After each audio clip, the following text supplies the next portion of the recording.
Story time. This is story time part 2 of Michael and Me, Bad Edition. Let's go. Okay, it's 1988. I'm about 18.5 years old, and Michael is bringing the Bad Tour to DC. He was going to be performing at the Capitol Center, so technically Maryland, and we had to get tickets, okay? Now, how did you score concert tickets in 1988? You camped out. There were no websites, there were no internet, none of that. You had to camp out because if you were out there in line and you were number 30 or 40, no telling where your tickets were going to be. You might be sitting in nosebleeds by that time. Lisa and I had to be strategic. So what we did was we camped out. We camped out all night. I think we were like number 2 in line. So there was someone else crazier than us. Anyway, tickets went on sale at 8 a.m. We were ready, and yes, a whole line had formed behind us throughout the night. And we got our tickets, and I want to say we were on the floor, but we were like row O or something like that. I don't know, row N. That's not the wifey section, okay? That's not good enough. So that was just one night. So what we did was we found a scalper. Now, how do you find a scalper in 1988? We had was the Yellow Pages.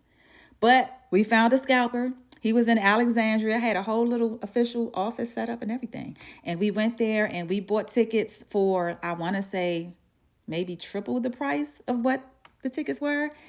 But we scored tickets and we were in the second row for the other nights. Oh, because you should know this. Whenever Michael was coming to town, we were going to every show. That wasn't up for debate. Tickets scored. Yes. Now, we decided to make this banner. And this banner changed our lives.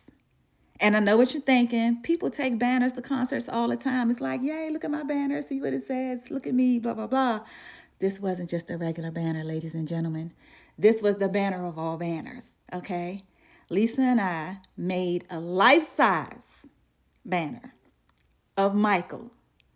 The front was Michael and the back had a whole message to him that we had written in like this rhinestone glitter strips or something like that we formed into letters.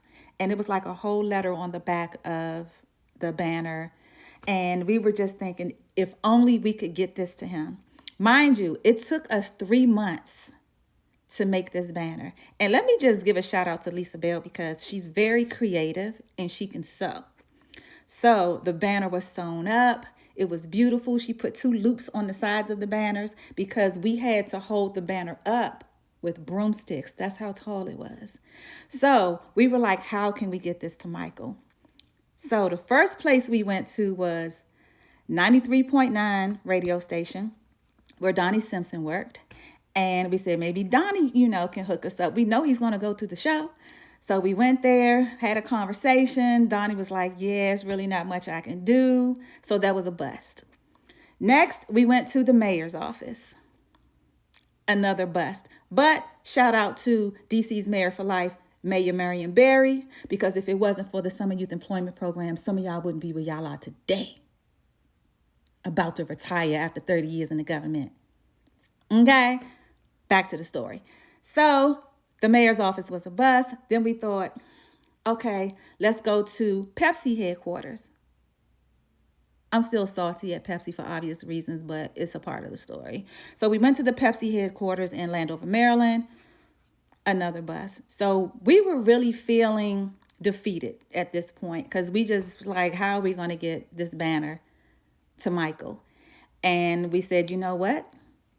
We're just going to have to take it to the concert and hope for the best.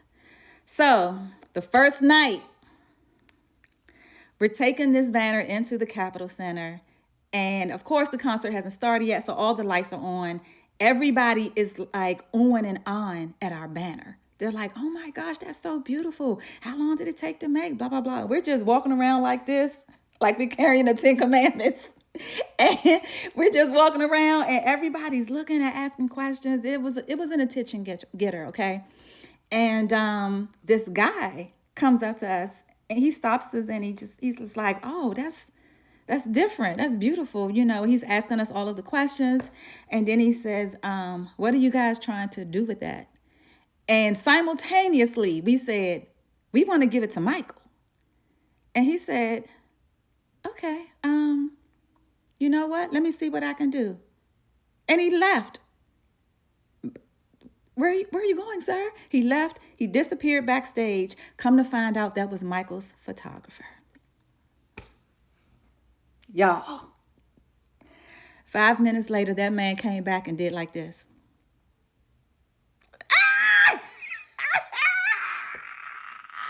What?